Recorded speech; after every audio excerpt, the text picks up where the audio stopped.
সামনে তৃণমূলের বড় ইভেন্ট 21শে জুলাই। সেই 21শে জুলাই কি তৃণমূলে ফিরছেন শোভন চট্টোপাধ্যায়? শোভনের তৃণমূলে প্রত্যাবর্তনের জল্পনা ঘিরে ইঙ্গিতপূর্ণ মন্তব্যটা করে ফেললেন জয়প্রকাশ মজুমদার। তিনি বললেন, দলে ফিরতে চাইলে আবেদন করতে হয়, সেটা মঞ্জুর হলে তবেই দলে ফেরা যায়। শোভনবাবু তেমন আবেদন করেছেন বলে জানি না।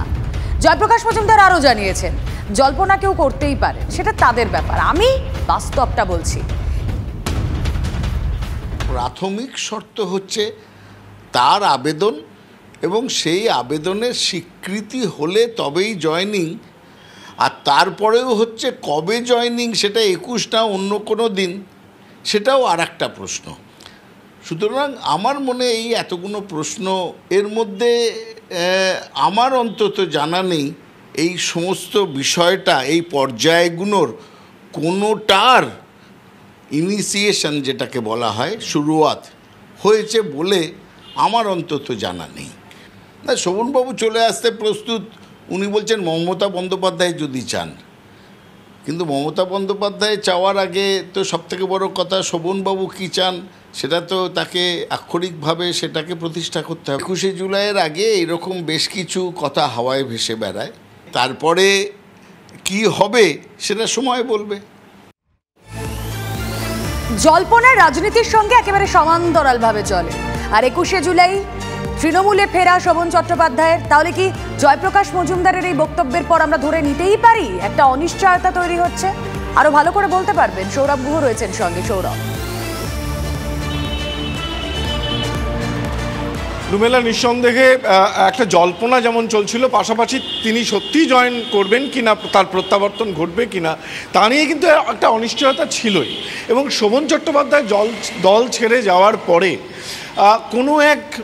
কোনো এক ভাইফোঁটার অনুষ্ঠানে কালীঘাটে তার উপস্থিতির পর থেকেই কিন্তু এই জল্পনাটা তৃণমূল কংগ্রেস এবং রাজনৈতিক মহলে চলছিল যে কবে তিনি আবার ফিরবেন তৃণমূলে এবং তার প্রত্যাবর্তন কবে। এবং এর আগেও 21শে জুলাইকে কেন্দ্র করে তাকে ঘিরে এরকম জল্পনা চলেছে, এবারও 21শে জুলাইকে কেন্দ্র করে তাকে ঘিরে জল্পনা চলছে। আজকে খুব গুরুত্বপূর্ণ দিন, কারণ আজকে 21শে জুলাইয়ের মঞ্চের খুঁটি পুজো হবে কিছুক্ষণের মধ্যে। তার আগে কিন্তু ইঙ্গিতপূর্ণ মন্তব্যটি করে ফেললেন এই মুহূর্তে তৃণমূল কংগ্রেসের গুরুত্বপূর্ণ মুখপাত্র জয়প্রকাশ মজুমদার। বললেন, ফিরতে গেলে দলে একটা প্রক্রিয়া আছে, সেই প্রক্রিয়া মঞ্জুর হলে তবে কেউ দলে ফিরতে পারে। শোভন চট্টোপাধ্যায় তেমন কোনো আবেদন বা কোনো প্রক্রিয়া অংশগ্রহণ করেছে বলে তার জানা নেই। অর্থাৎ স্পষ্ট করে না বললেও তার ইঙ্গিত শোভন চট্টোপাধ্যায়কে নিয়ে জল্পনা। সৌরভ, খুব ছোট করে জানতে চাইবো, শোভন চট্টোপাধ্যায় ইচ্ছা প্রকাশ করেছিলেন তৃণমূল সুপ্রিমো ডাকলে তিনি ফিরবেন, তিনি যেতে চাইছেন, এই ইচ্ছেটা তিনি কোথাও একটা প্রকাশ করেছেন প্রচ্ছন্নভাবে, কিন্তু দল কি তাকে নিতে চাইছে? তৃণমূল সূত্রে কি খবর এখনো?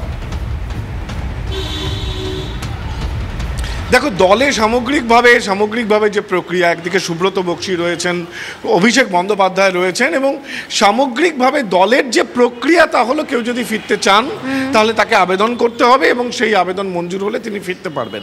কিন্তু শোভনবাবুর ক্ষেত্রে তেমন ধরনের কোনো প্রক্রিয়া শুরু হয়নি।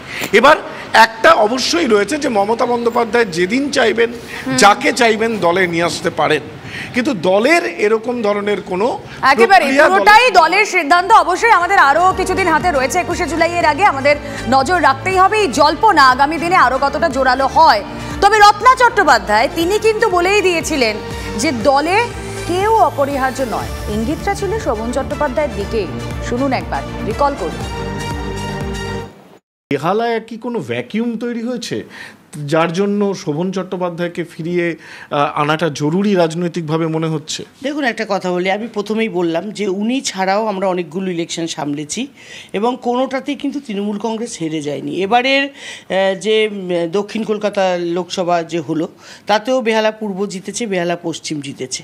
তো রাজনীতিতে কেউ অপরিহার্য নয়, আমি এটা একদম শিওর বলতে পারি। আজকে আমি আছি, কালকে আমি না থাকলেও আমার জায়গা আর একজন ঠিক নিয়ে নেবে এবং গুছিয়ে নেবে।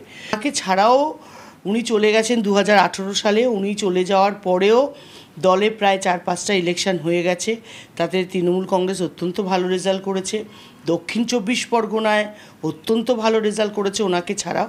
তাই উনি যেন নিজেকে অপরিহার্য না মনে করেন যে উনি না থাকলে তৃণমূল কংগ্রেস চলবে না বা তৃণমূল কংগ্রেসের অবস্থা খুব খারাপ হয়ে যাবে, কারণ তৃণমূল যে জায়গায় ছিল সেই জায়গা থেকে বরং আরও ভালো জায়গায় এসছে।